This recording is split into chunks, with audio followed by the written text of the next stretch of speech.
President Trump's call for a new census is foreshadowing a potential constitutional clash. The pronouncement came in a social media post in which he added that, quote, people who are in our country illegally will not be counted. John Yang explores what the president hopes to achieve and how his requested recount aligns with another of his priorities, redrawing congressional maps. Jeff, excluding those without legal status from the census would mean millions of people living in America go uncounted, reshaping the contours of the country's congressional districts. Opponents argue that it would violate the 14th Amendment's requirement that the allocation of congressional seats be determined by counting the whole number of persons in each state. Hansi Wang covers the census for NPR. Hansi, the Constitution makes the census a congressional responsibility. How much say does a president have? The president has some say that Congress could delegate to his administration, and what the Commerce Secretary, who oversees the Census Bureau, then has to carry out the census. This is codified in federal law. But like you said, I think we have to go back to Article 1 of the Constitution gives ultimate authority over the census to Congress. Congress has passed laws with directions on how presidential administration should carry out censuses. And how might, using the authority that they do have, how might the Trump administration try to get around that, the congressional requirement?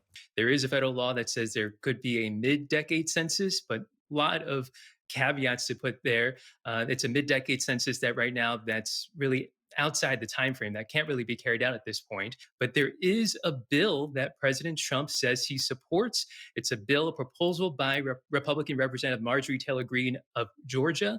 And this bill would exclude any U.S. resident without citizenship. So not just the people without legal status that President Trump is calling for to be excluded.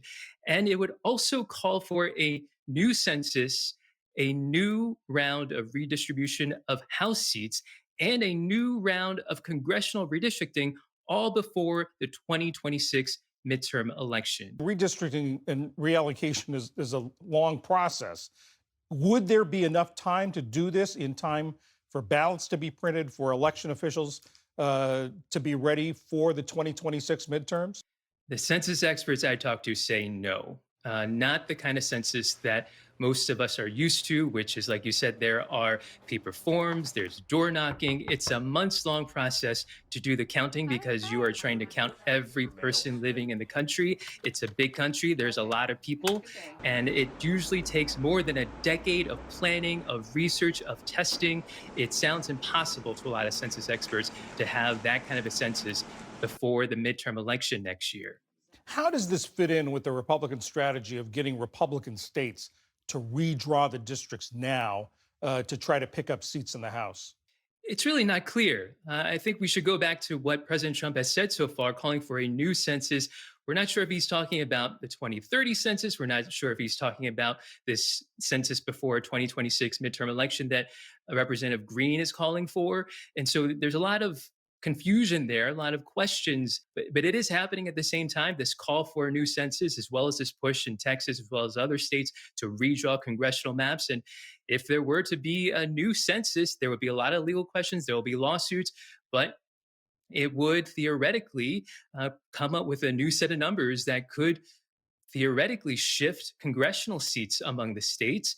But there are a lot of legal hurdles, there are a lot of practical hurdles that have to be overcome before we even get to get to that point.